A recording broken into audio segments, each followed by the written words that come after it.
He bought a house for $1. $1 for a clapboard house on a patch of forgotten land. He thought he was buying a fresh start, a place where the ghosts of his past couldn't find him. What he got was a 20-year-old secret that people had already killed for. And the killing, it wasn't over yet. Orville Banks felt the paper deed in his coat pocket. It was real. He'd checked it a dozen times. The Territorial Land Office had been all too happy to get it off their books. Abandoned property, the agent had said with a dismissive wave. Been empty for a generation. Yours for $1. Filing fee included. $1? It sounded like a joke, but Orville wasn't laughing. He was desperate. His father had left him nothing but a name tangled in debt and whispers of failure. This house was his last chance to build something, anything that was his own. The journey had taken him 3 days by horse, pushing deeper into a landscape that grew quieter with every mile. The road dwindled to a track, and the track dwindled to a memory. Finally, he saw it. The house stood against the horizon, a dark silhouette against a sky the color of a fading bruise. It looked lonely, just like him. He swung off his horse, the leather creaking in the profound silence. The air was still, heavy with the scent of pine and dry earth. The place had a weight to it, the kind of stillness that comes from being left alone for too long. He walked to the front porch, his boots kicking up dust that hadn't been disturbed in years. The paint was peeling, the wood was weathered gray, but the structure was solid, honest. He put his hand on the doorknob, half expecting it to crumble. It was cold, solid iron. He turned it. The latch gave a low groan, a sound of protest from a long time ago. Orville pushed the door open, and the smell hit him like a physical force. It wasn't the smell of dust and decay he'd expected. It was the warm, impossible scent of fresh-baked bread. His blood ran cold. He froze in the doorway, his eyes struggling to adjust to the dim interior. Long shadows stretched across the floor from the afternoon sun, slanting through grimy windows. Dust motes danced in the light, and in the center of the main room, around a heavy wooden table, sat 3 women. They were all staring at him. Each one of them was tall, impossibly tall, with frames that spoke of hard lives and unbroken wills. They were statues carved from granite and patience, and their combined presence made the doorway he was standing in feel impossibly small. He felt like a boy who had stumbled into a giant's den.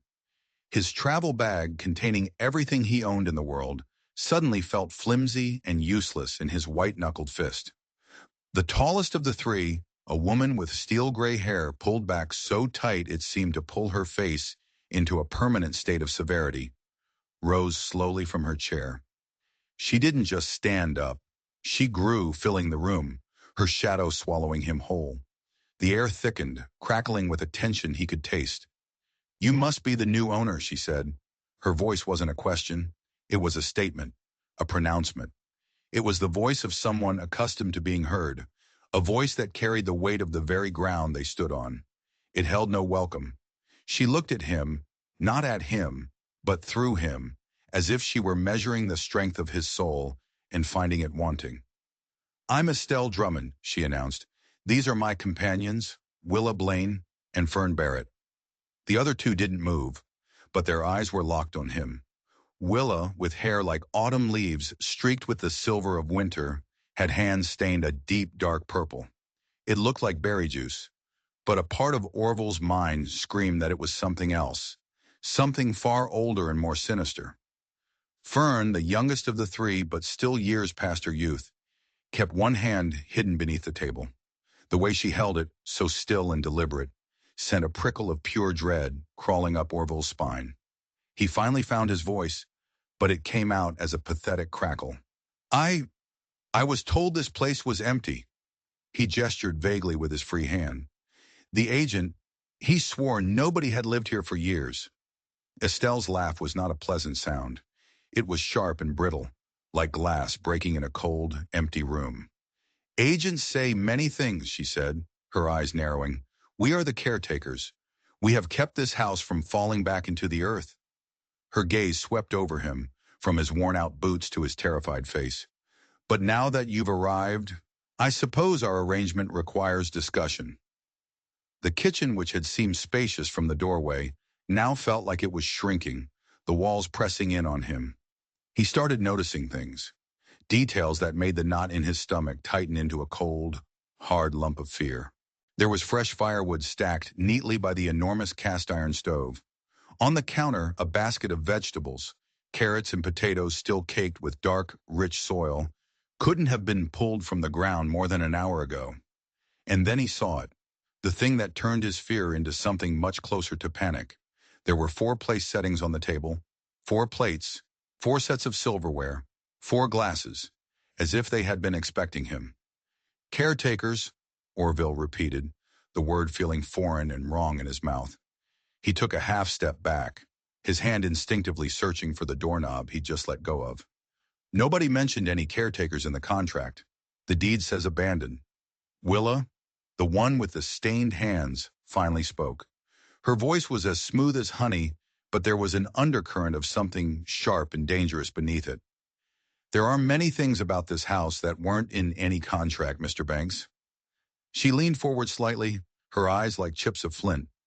Things a smart man would want to understand before he decides if he truly wants to stay. It was a warning, clear as day. Then Fern moved.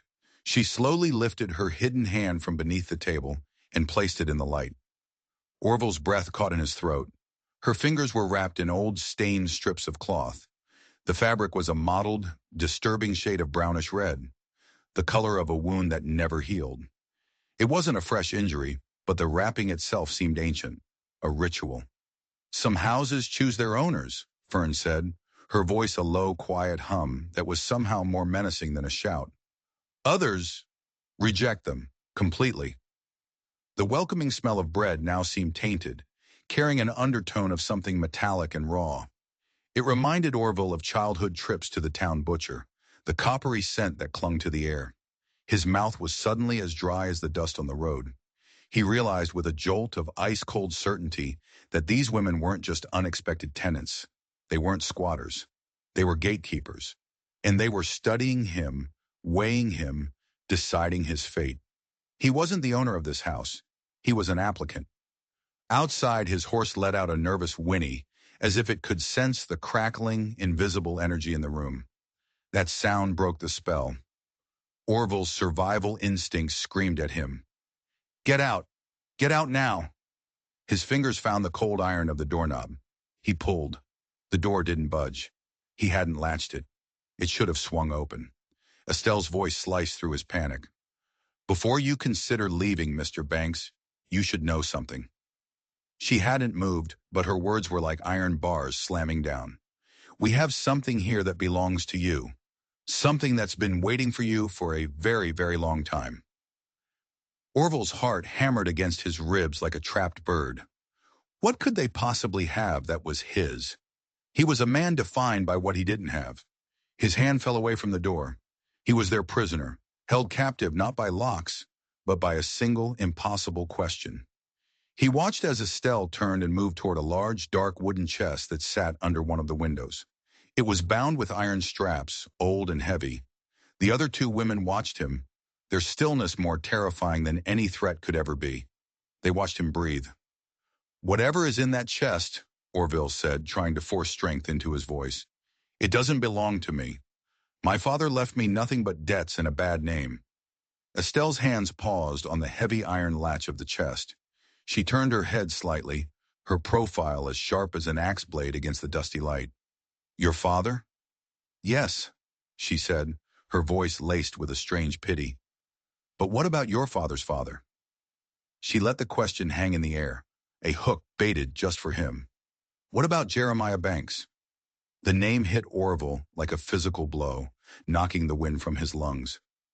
Jeremiah Banks, his grandfather, a man who was more of a myth than a memory. He died when Orville was just a boy, and the stories his own father told were always vague, frustratingly incomplete, like a book with half the pages torn out. Jeremiah Banks had been a wanderer, a shadow, a man who would disappear for months, sometimes years, and return with his pockets full of money and his eyes full of things he would never speak of. Then he'd be gone again, chasing the horizon.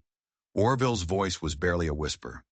You knew my grandfather, Now it was Willa who rose from her chair, a slow, deliberate unfolding of limbs. She walked to the table and drummed her purple-stained fingers on the wood, the sound like a slow, steady heartbeat in the silent room. We knew him well enough to make a promise, Mr. Banks, a promise we have kept for over 20 years. She looked at the chest. We've been waiting for the right moment to honor it. The chest creaked open under Estelle's weathered hands. Orville found himself moving closer, drawn by an invisible string. He peered over her shoulder, his breath caught. It wasn't a chest of simple belongings. It was a treasure.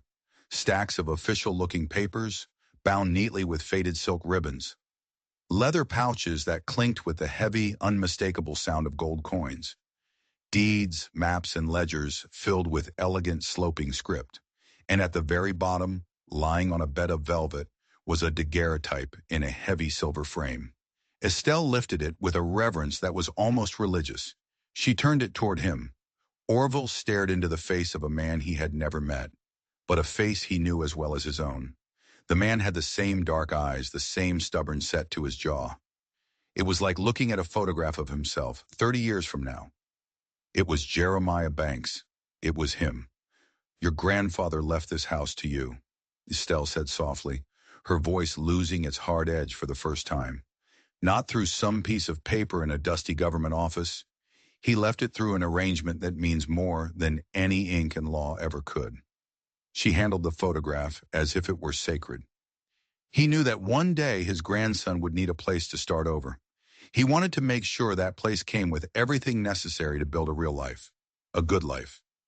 As Estelle spoke, Fern slowly began to unwrap her bandaged hand. Orville watched, transfixed, expecting to see some horrific, mangled injury.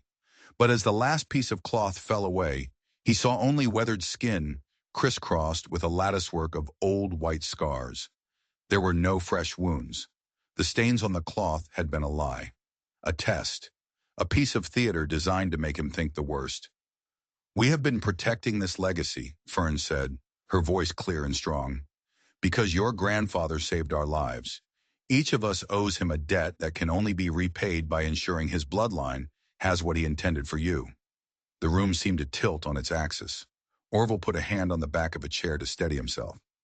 His entire life, he had believed he was the last, broken branch of a withered family tree. He thought his history was one of poverty, failure, and loneliness. Now these three strange women, these guardians of a forgotten promise, were telling him a different story, a story of a grandfather who wasn't just a wanderer, but a planner, a man who hadn't abandoned his family, but had provided for them in a way no one could have ever imagined. He felt a swell of emotion so powerful it threatened to bring him to his knees. It wasn't just about the money in the chest. It was the knowledge that he wasn't alone, that he came from somewhere, that someone long ago had thought of him. Why? He finally managed to ask, his voice thick. Why now? Why reveal this to me today? Estelle carefully placed the photograph back in the chest and closed the heavy lid with a soft, final thud. Her expression was once again grim, the brief moment of warmth gone, replaced by a cold, hard urgency. Because yesterday, she said, her eyes boring into his, we received word. Others have been asking questions about Jeremiah Banks, asking what he might have left behind. She leaned closer, her voice dropping to a conspiratorial whisper. Dangerous people, Mr. Banks. People who wouldn't hesitate to tear this house apart, board by board, to find what they're looking for. And as if her words had summoned them from the depths of hell itself, a new sound carried on the afternoon wind. It was the sound of approaching horses, multiple riders, and they weren't moving at a casual pace. They were moving fast, very fast. The shift in the room was instantaneous. The air, which had been thick with revelation, now crackled with imminent violence. The mystery of the past was gone, swallowed by the terror of the present. Willa was already at the window, peering through a small gap in the heavy curtains. Her face, which had shown a flicker of warmth just moments before, was now a mask of hardened resolve. They're here, she said, her voice flat and devoid of fear. It was the voice of a soldier reporting enemy movements. 4 of them, armed, and they're not here to welcome the new neighbor.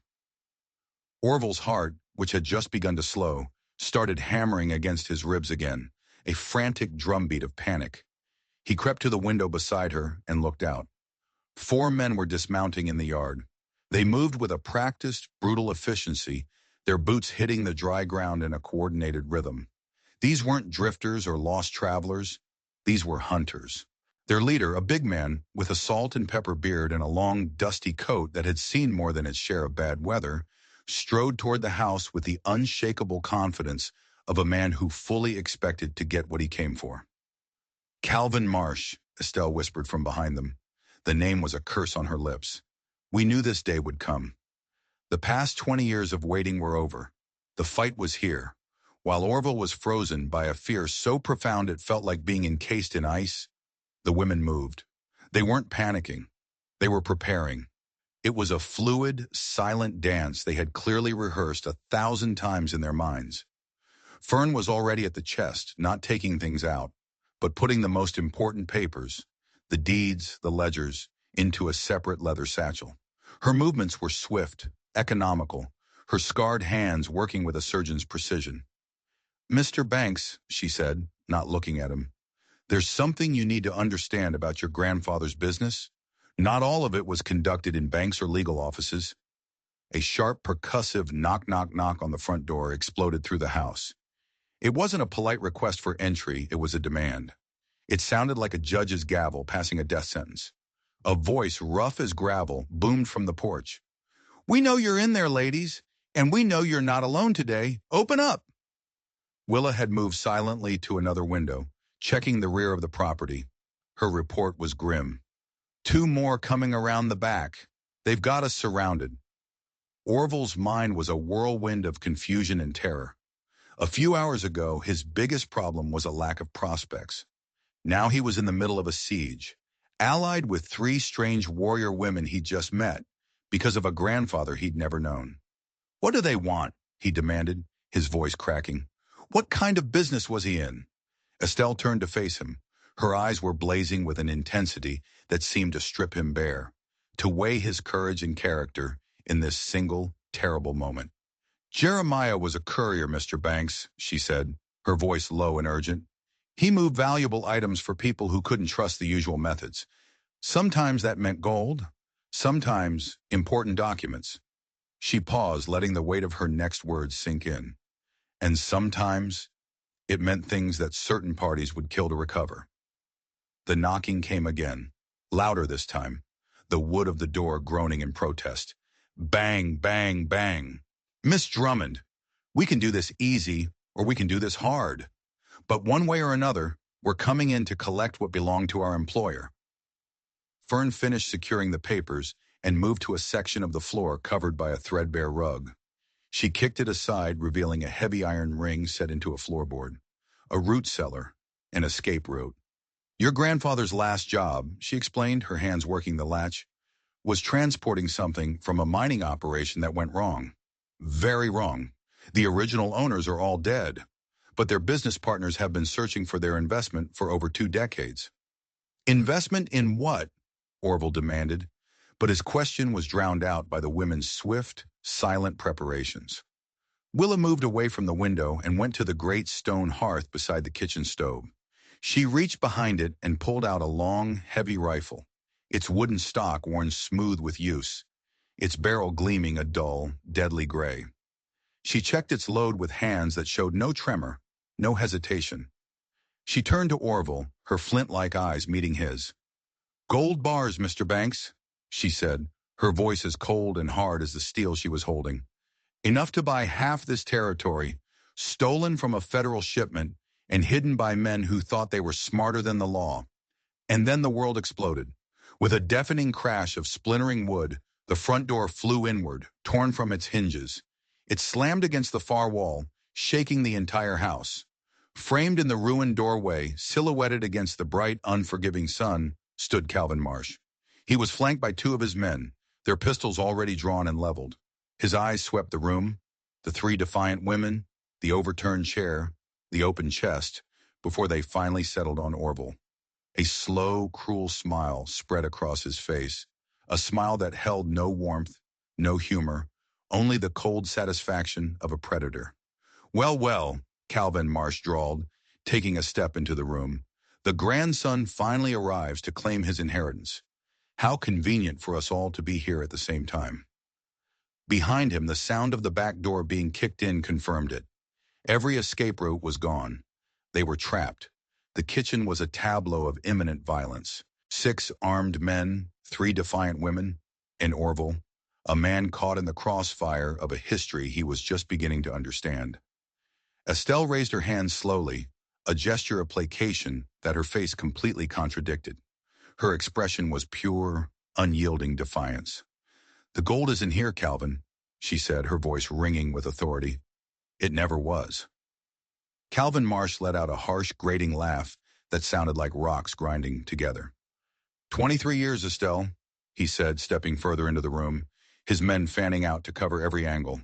23 years I've been chasing this ghost, following every scrap of a rumor, questioning every soul who might have known Jeremiah Banks.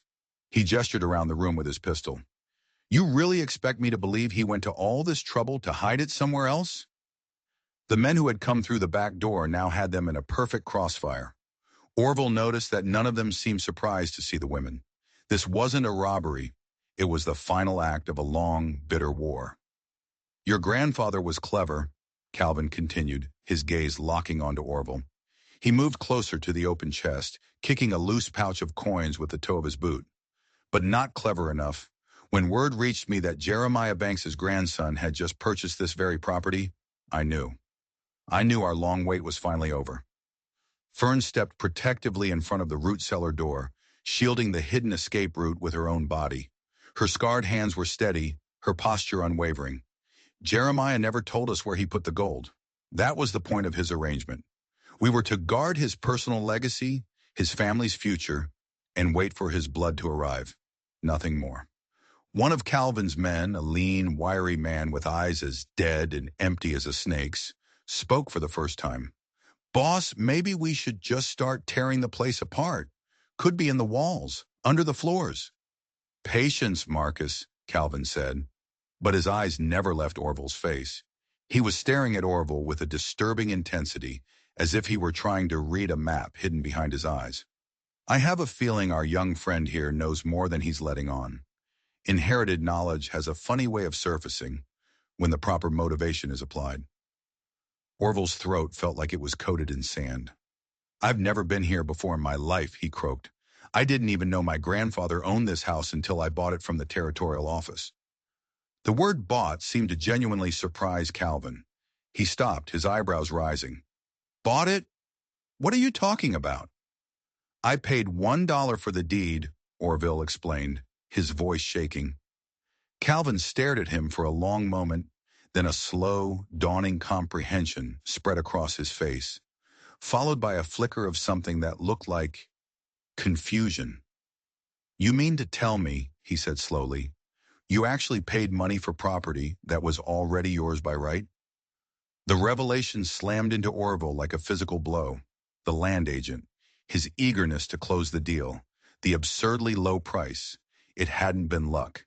It had been a lure, a carefully baited trap, and he had walked right into it, whistling a happy tune. Willa, still holding the rifle, spoke from her position near the hearth. "Someone's been playing a very long game," she observed, her voice low and dangerous. "Drawing Orville here, at this exact time, just when your patience was finally running out, Calvin." Estelle's eyes sharpened with understanding, the pieces of a puzzle clicking into place. She looked at Orville. "The agent who sold you this house, Mr. Banks. What was his name?" "Morrison," Orville replied automatically. "Daniel Morrison. Said he'd been trying to offload the property for years." At the mention of the name, Calvin's expression darkened. The confusion vanished, replaced by a cold, familiar hardness. "Is that so?" he said, his voice flat. "That's interesting, because Daniel Morrison died 3 weeks ago." The silence in the room was absolute. "Heart attack, according to the town doctor," Calvin continued, a cruel smile touching his lips. "But then, hearts can be encouraged to stop beating when the right pressure is applied." The implication hung in the air like gun smoke. Someone had killed the real agent. Someone had used his name and position to forge a deed, sell it to the last remaining bank's heir for an irresistible price, and lure him to this exact spot. But why? Who would benefit from bringing the heir and the hunter together at the same time? It was a setup. For all of them. Suddenly, a new voice cut through the tension from the shattered doorway. "You're all being played." Every head in the room snapped toward the entrance. A woman stood there, her traveling clothes covered in the dust of a hard ride. She was younger than the three guardians, but she carried herself with an authority that commanded instant attention. She looked at Calvin Marsh, not with fear, but with a kind of weary disappointment. "Calvin," she said, shaking her head slowly, "you always were too eager to believe that violence was the answer." Calvin spun around, his pistol rising instinctively. A look of shocked recognition crossed his face. "Ruth? Ruth Morrison? I should have known Daniel's daughter would surface eventually.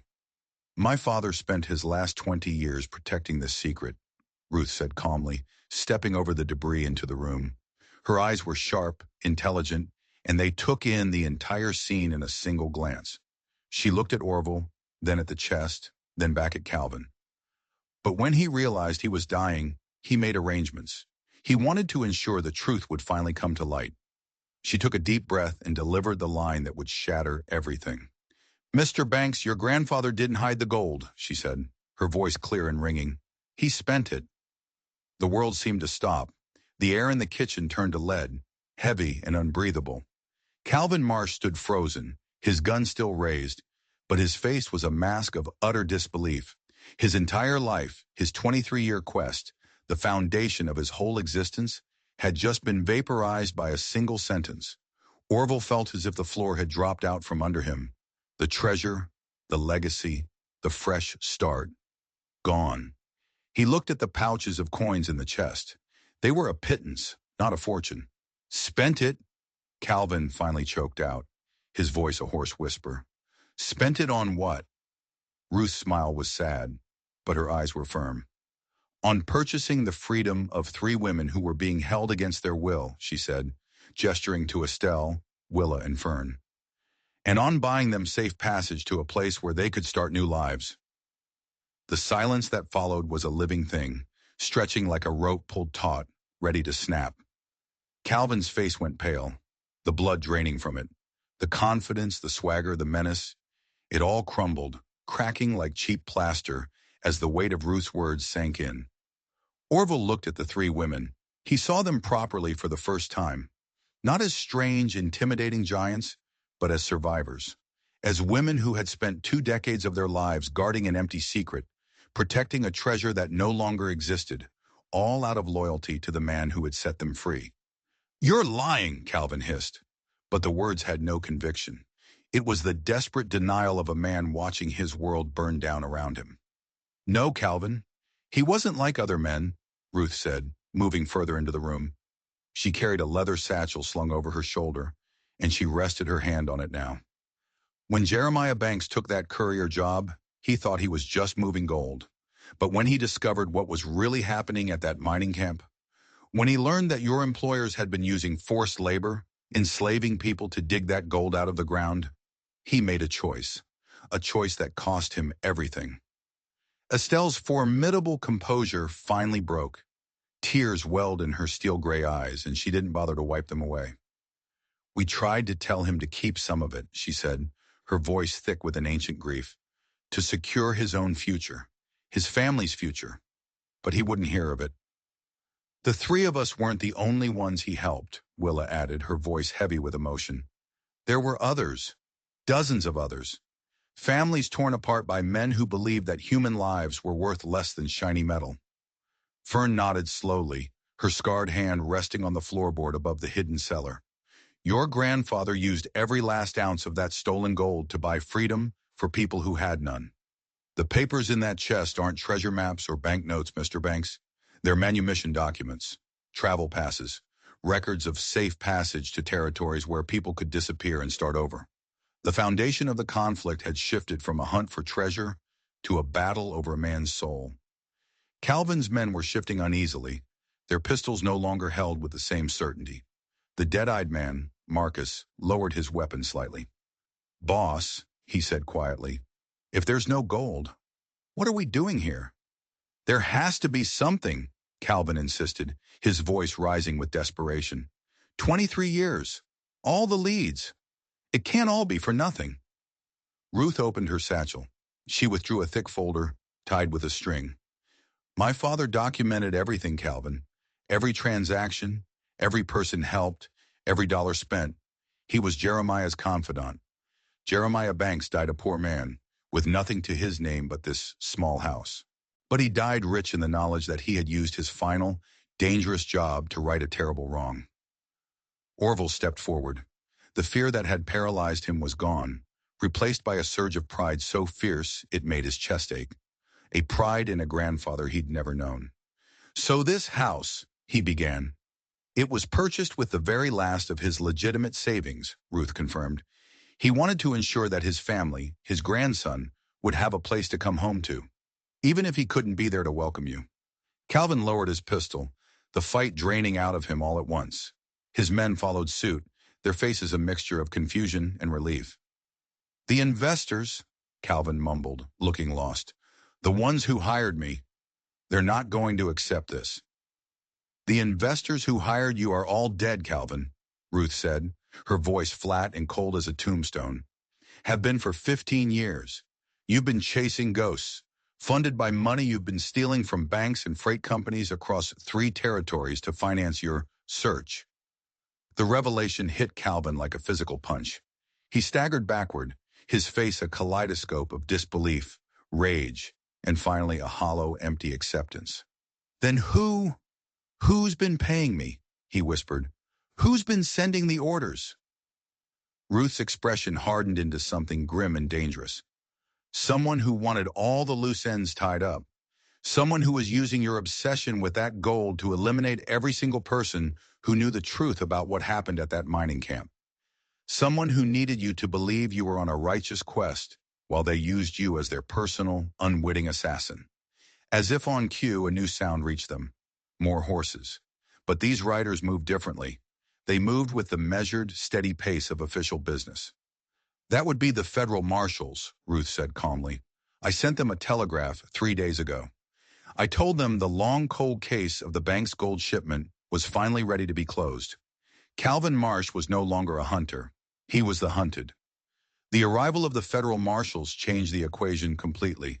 The sound of their approach was the sound of a closing trap. Calvin's hand twitched, a reflexive move toward the pistol he had lowered. But the sound of heavy boots on the front porch froze him in place. A new voice, sharp and carrying the unmistakable weight of law, called out, "Federal marshals, everyone inside, come on out with your hands visible." Marcus and the other gunmen looked to Calvin, their expressions pleading for direction. But their leader was gone, replaced by a broken man staring into the ruins of his own life. Sweat beaded on his forehead, glistening in the dim kitchen light. "Calvin," Ruth said, her voice quiet but firm, "you have a choice. You can go out shooting and maybe take some of us with you, or you can finally face the truth about what you've become." "I was hired legitimately," Calvin protested weakly, his voice shaking.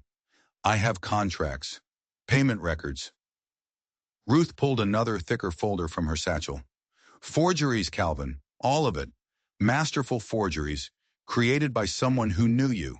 Someone who knew your history with the original investors, knew you felt cheated. Someone who knew your obsession with finding that gold would make you the perfect tool." The pieces began to fall into place in Orville's mind, each one more horrifying than the last. "Everyone you questioned over the years," he said, the words coming out in a horrified rush. "Everyone who might have known what really happened, they all ended up dead or disappeared. My father survived because he was careful," Ruth continued, her eyes fixed on Calvin. "Because he went into hiding. He knew someone was using you to systematically clean up their own mess." The lead marshal called out again, closer now, his voice edged with impatience. "This is your final warning. Come out peacefully, or we are coming in." Estelle stood to her full, towering height, her hands raised in a gesture of surrender. She looked at Orville, and in her eyes he saw a deep, profound respect. Mr. Banks, she said, whatever happens next, know this. Your grandfather was the most honorable man any of us ever knew. The life you are inheriting here isn't land or money. It's a legacy of doing what's right, no matter the cost.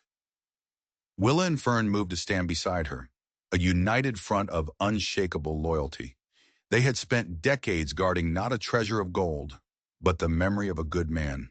Calvin's resolve crumbled. It wasn't a snap, it was a slow, agonizing collapse. The pistol slipped from his fingers and clattered onto the wooden floor. He sank into one of the kitchen chairs, his head in his hands.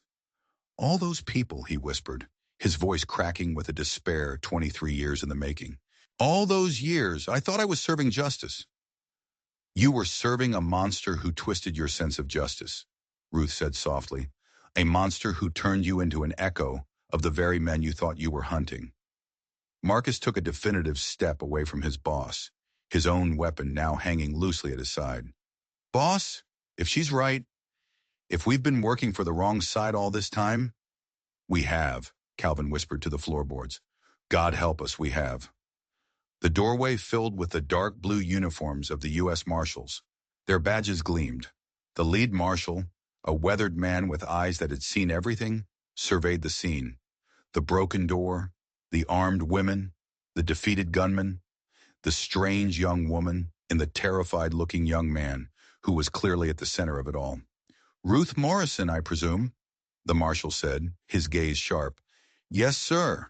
And these are the witnesses I told you about in my telegraph. The marshal's eyes moved to Calvin, and a flicker of recognition crossed his face. Calvin Marsh. We've been looking for you. Got a lot of questions about a string of disappearances across 3 territories. All of them strangely connected to inquiries about a missing federal gold shipment from 72. Calvin raised his head slowly, his face a roadmap of ruin. I'll make a full statement, he said, his voice hollow. I'll tell you everything. Who hired me? What they had me do. Marcus spoke for the other men. We'll cooperate, Marshal. We swear. We didn't know. The marshal nodded, then his gaze fell upon Orville. And you must be Orville Banks. Miss Morrison's letter mentioned you'd be arriving today to claim your inheritance. Orville found his voice, surprised by its steadiness. Yes, sir, though I'm learning that my inheritance is quite different from what I expected. The marshal's stern expression softened for a fraction of a second. Son, sometimes the most valuable inheritances aren't the ones you can count. Your grandfather's reputation in certain federal circles was sterling. His final anonymous report on that mining camp situation, it helped us shut down a human trafficking operation that had plagued this territory for years. Ruth stepped forward.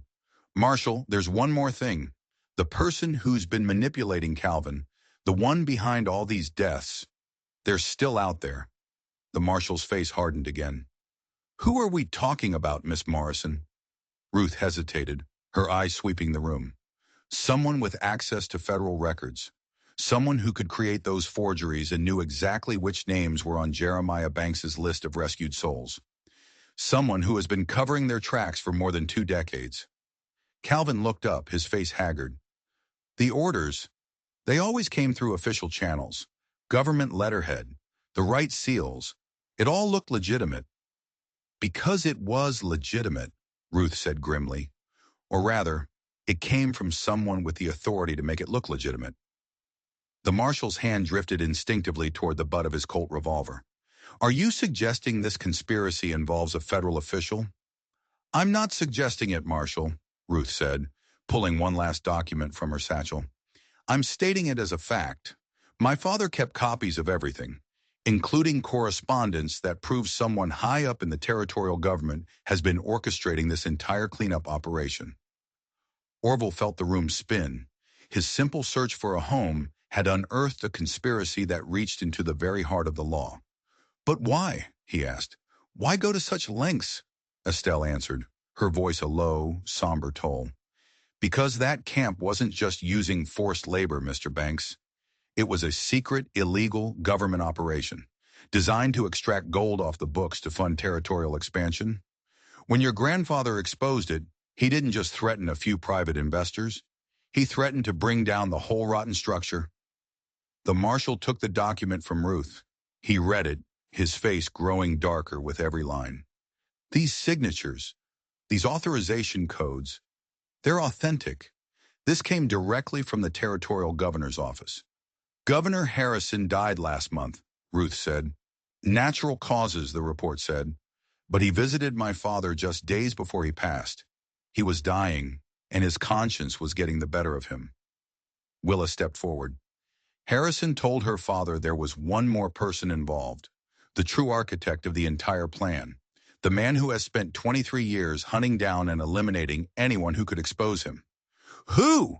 The marshal demanded, his voice a low growl. Ruth's voice was barely a whisper, but it landed in the silent room with the force of a bomb. Judge William Cartwright. The name was impossible. Judge Cartwright was a legend, one of the most respected figures in the territory. A man famous for his ironclad integrity. The same man, Ruth continued, her voice trembling with the enormity of it, who's been signing the arrest warrants for the very people he sent Calvin here to kill. The same man who, as the territory's chief land arbiter, authorized the $1 sale of this property to Mr. Banks, knowing it would act as the perfect bait. Calvin let out a strangled, bitter laugh. I've been taking my orders from the man I was supposed to be hunting all along. The marshal's jaw was tight, a muscle twitching in his cheek. If this is true, then he knows we're here. He knows the game is up. And at that exact moment, as if summoned by the speaking of his name, they all heard it. The frantic, desperate sound of a single horse approaching at a full, suicidal gallop. The sound of that lone rider was the sound of the end. It wasn't the measured pace of the law or the confident approach of hunters.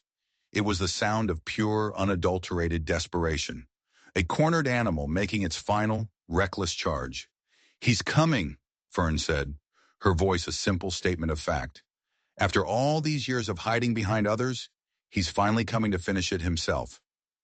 The lead marshal reacted instantly, his training taking over. Everyone, away from the windows and doors! He barked at his men and the room's occupants. If Cartwright is as desperate as I think he is, he won't hesitate to burn this place to the ground with all of us inside. Through a crack in the window curtain, Orville watched as a man on a lathered, sweat-soaked horse reined in sharply in the yard. It was Judge Cartwright. He dismounted with the stiff, careful movements of an older man, but he radiated a palpable aura of danger. This was a man with nothing left to lose, and that made him more terrifying than Calvin Marsh and all his men combined. He carried no visible weapon, but that almost made it worse. His weapon was his intellect, his influence, his sheer unholy will. Marshal Davidson, Cartwright called out, his voice the same one that had sentenced hundreds of men, a voice accustomed to absolute authority. I know you're in there. I suggest we have a conversation about jurisdiction before you overstep your federal authority. The marshal positioned himself by the ruined doorway, his weapon drawn but kept out of sight. It's over, Judge Cartwright. You need to surrender yourself for questioning regarding conspiracy to commit murder and a dozen other federal crimes. Cartwright's laugh was a dry, hollow thing that echoed across the silent yard. Federal crimes? Marshal, I have served this territory faithfully for over 30 years. Everything I have done, everything, has been in the service of bringing order to a lawless land. Including murder, Ruth shouted, her voice ringing with righteous fury. Cartwright's head snapped in her direction. Ah, Miss Morrison, I should have known Daniel's stubbornness would be inherited. Your father was a good man but a naive one. He could never understand that for the greater good to be achieved, sometimes, terrible decisions must be made. Estelle moved to stand beside Ruth, her towering presence a shield. The greater good did not require enslaving innocent people, Judge, she called out, her voice resonating with quiet dignity. It did not require covering up mass murder for 2 decades. Those people were vagrants, criminals, a drain on society, Cartwright retorted, his voice rising, the calm facade cracking. The resources from that operation funded schools, roads, churches. Their sacrifice built this territory. It meant something. Calvin, supported by one of the marshals, staggered toward the door. You told me they were escaped convicts, he rasped, his voice thick with betrayal. You said I was bringing justice to killers. And you were. Cartwright's voice took on the powerful, persuasive cadence he used in the courtroom. Every person you eliminated was a threat to the stability we have worked so hard to build. Jeremiah Banks was a misguided idealist who couldn't see the larger picture. His interference cost this territory millions. It set back development by years. Orville, who had been a boy just a day ago, found the voice of a man. Anger, pure and hot, burned away his fear. My grandfather saved innocent lives, he yelled. He chose to do what was right, not what was profitable. Your grandfather was a fool, Cartwright snapped, his control shattering completely. A fool who condemned honest settlers to poverty and danger. Judge Cartwright, you're under arrest, the marshal boomed. Surrender now. I'm afraid that's not possible, Marshal, Cartwright said, his voice suddenly calm, chillingly resolute. I have spent too many years building something meaningful to watch it all be torn down by people who lack vision. Orville saw the movement through the window. Cartwright reached into his coat, but it wasn't a gun he pulled out. It was a small leather pouch. With a calm, deliberate motion, he began walking around the base of the house, pouring a dark, glistening liquid from the pouch onto the dry, weathered wood. Coal oil, Willa whispered in horror. He's going to burn us out. Everyone to the back, the marshal roared, but it was too late. Cartwright was striking a match. The tiny flame flared in the afternoon light. He tossed it. The fire caught instantly, erupting in a hungry whoosh. A wall of flame raced along the oil trail, encircling the house. Within seconds, thick, acrid smoke began to seep through the floorboards and walls. The judge had trapped them, positioning himself between the front door and his horse, a dark silhouette against the inferno of his own making. The root cellar! Fern screamed, tearing at the hidden floorboard. The tunnel leads to the barn. One by one, they scrambled toward the opening and dropped into the narrow, dark space below. The air was thick with smoke, their lungs burning. Orville was one of the last to go. Before he descended into the blackness, he took one last look back through the ruined doorway. He saw Judge William Cartwright, standing in the growing firelight, his arms spread wide. His face was serene, almost beatific, as he watched his life's work, his dark secrets, and the house that held them all, literally go up in flames. He was not just destroying the evidence, he was immolating himself on the altar of his own ambition. The tunnel was cramped, dark, and filled with the smell of damp earth and smoke. It felt like being buried alive, but it led them, coughing and choking, to safety. They emerged into the dim, dusty light of the barn, finding Cartwright's horse standing there alone, reins trailing in the dirt. The judge himself was gone, vanished as completely as the secrets he had guarded for a lifetime. When the marshals finally organized a search party, after the house had been reduced to a heap of glowing embers, all they found was Cartwright's fine wool coat hanging neatly from the branch of a tree near the edge of a steep, rocky ravine. His body was never recovered. Most assumed he had chosen to write his own ending, leaping into the abyss rather than facing the disgrace of a trial. He had become a ghost, just like the treasure he'd killed so many to protect. 3 days later, Orville stood in the ashes of what should have been his home. The air still smelled of smoke and sorrow, but the fire hadn't been able to destroy everything. A deputy marshal handed him the heavy iron-bound chest. It was blackened and warped, but the contents had survived. Inside were the papers, the manumission documents, the records of lives saved, families reunited, and freedoms purchased with a treasure that was never truly about gold. This was his inheritance. Not wealth, but a legacy, a responsibility. Estelle, Willa, and Fern stood with him. They had decided to stay, to help him rebuild. Not just the house, but the dream his grandfather had died for. The federal government, deeply embarrassed by the scandal, provided generous compensation. A fund was established in Jeremiah Banks's name to continue his work. Calvin Marsh and his men received reduced sentences for their testimony, which led to the arrest of several other corrupt officials Cartwright had left in his wake. The case was finally closed. The victims were finally honored. As Orville stood with his 3 guardians, watching the sunset paint the sky over the ashes of the old house and the promise of a new one, he finally understood. Some inheritances can't be measured in dollars or acres. The most valuable legacy his grandfather had left him was a simple, powerful truth that a single person's choice to do what is right, no matter the cost, can echo through generations, changing the world long after they are gone. If you enjoyed this story, don't forget to hit that subscribe button and ring the notification bell, because you won't want to miss the incredible tales we have coming up.